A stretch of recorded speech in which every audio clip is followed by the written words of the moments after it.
হলো বড় সমস্যা, বিশাল বড় সমস্যা। বাংলাদেশের সমস্যা কি? এই দেশের মানুষ আল কোরআনকে সংবিধান হিসেবে গ্রহণ না করে আল কোরআন বিরোধী সংবিধান গ্রহণ করছে।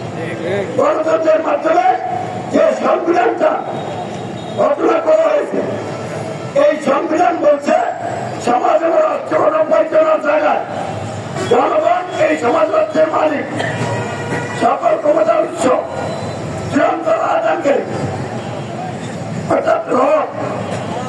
আর কোরআন বলছে চূড়ান্ত আদানকারী সকল বিষয় কিন্তু সার্বভৌম মালিক একমাত্রকে আল্লাহ।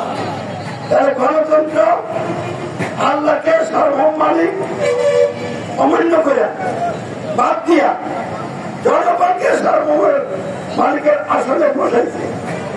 এরা বসাইছে কিসে? গণতন্ত্র।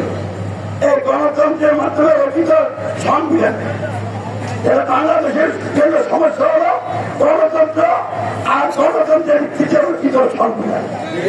সৌদি আরবের জন্য সমস্যা হচ্ছে রাজতন্ত্র এবং রাজতন্ত্রের ভিত্তিতে রচিত সংবিধান। মিয়ানমারের জন্য সমস্যা হচ্ছে সামরিকতন্ত্র আর সামরিকতন্ত্রের ভিত্তিতে তাদের নিয়ম কানুন সংবিধান।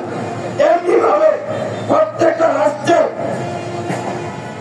অগ্রগণ পরিচালনার জায়গায় কোরআন বিরোধী সংবিধান প্রতিষ্ঠিত আছে বিধায় সারা পৃথিবীর দেশে দেশে অশান্তি আগুন জ্বলছে। সব মানুষগুলো মানুষটা হয়ে হিংস্র যত জানার যাও খারাপ হয়েছে। আর যারা কোরআন বিরোধী সংবিধান দেওয়া রাষ্ট্র ক্ষমতা যায় এরা হচ্ছে সবচেয়ে নিকৃষ্ট মানুষ। এরা অত্যন্ত আল্লাহ বিধানের শত্রু, অথচ তারা নিজেরাই বোঝায়।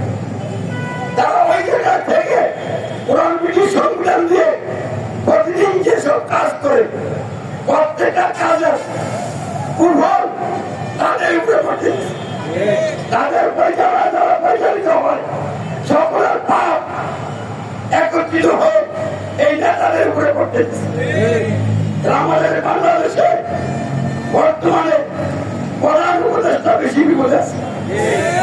কয়েকদিন আগে শেখ হাসিনা বিপদে ছিল, আবার সামনে এই বিপদের মধ্যে কে আসে?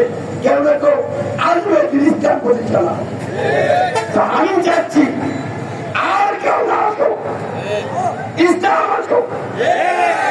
আর কোরআন বিরোধী সংবিধান মূলোৎপাদিত হয় আর কোরআন সমাজ ও রাষ্ট্রে সংবিধান হিসেবে প্রতিষ্ঠিত হোক।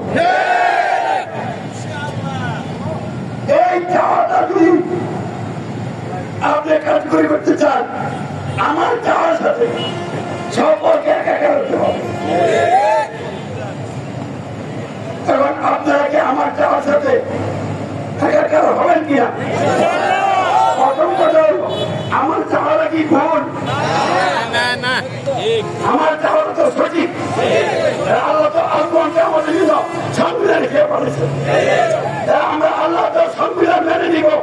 এই সংবিধান দিয়ে আমরা আমাদের সমাজ রাষ্ট্র পরিচালনা করে আমাদের জীবনে সুশাসন ন্যায় বিচার প্রতিষ্ঠা করব। আমরা সকল মানুষের হিন্দু বৌদ্ধ খ্রিস্টান নাস্তিক আস্তিক সকল মানুষ তাদেরকে মানুষ হিসেবে মানবিক মর্যাদা দিব, মানবিক মূল্যবোধ রক্ষা করব এবং তাদের জীবনে আমরা শান্তি প্রতিষ্ঠা করব। এটা তো কারোর জন্য কোনো সমস্যা না।